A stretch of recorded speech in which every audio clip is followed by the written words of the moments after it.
Everyone, it's Kevin Tamura from Strama AI. Today's video, we want to take a look at just setting up a campaign with Strama. So, fairly simple. For context, a campaign with Strama is what we use to organize your prospecting efforts. It's where we define who you're reaching out to. So, let's say I click new campaign. Our recommended way to go about this is go through the AI powered creation guide.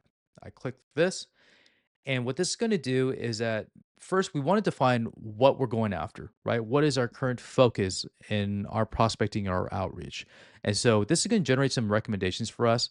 It's looking at, I'm playing the role of someone at Workday. So it's making suggestions to me based on if I was at Workday, right? So this is okay if you have more of a not as well defined traditional territory. If you are a BDR at Workday, chances are you have your territory defined.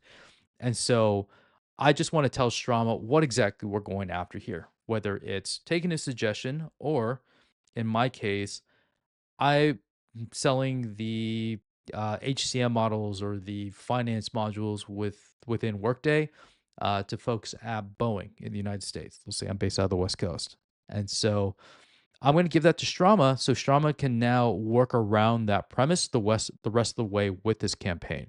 So now that it has that information, it knows, okay, this is what we're targeting.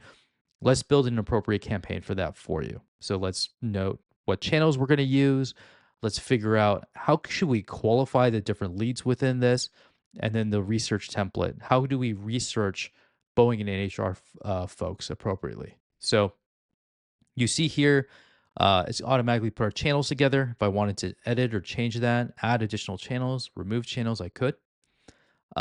We see we have these qualifiers that we're going to use to qualify whether that individual actually fits this campaign. And then we also have the ability to create this research template. So I'll move on from here.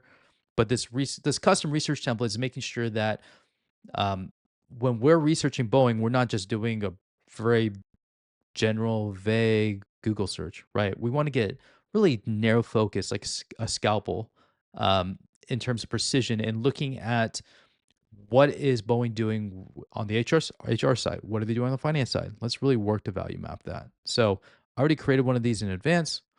If I were to go to, well, let's look at this executive AI transformation. I pull up Sarah as an example. Everything we've done for Sarah, so I've already generated a campaign in terms of the qualifiers and the research has now been done within this context of this is what we're going after in this campaign. So I'll create a separate video just showing how going a little bit more in depth into this. But I guess one last note is once that campaign is created, you see that I have these names in here. We do give you the ability to either add, your own enrichment service, your own lead list if you have that, or doing a lead search with us. So yeah, anyways, that's it. Pretty simple, but I think it's really foundational that you understand what we're doing at the campaign level and why we're setting up the bones there to better impact how we move forward in our campaigns later on. So, thanks again for watching and stay tuned for our next video. All right, thanks a lot. Bye bye.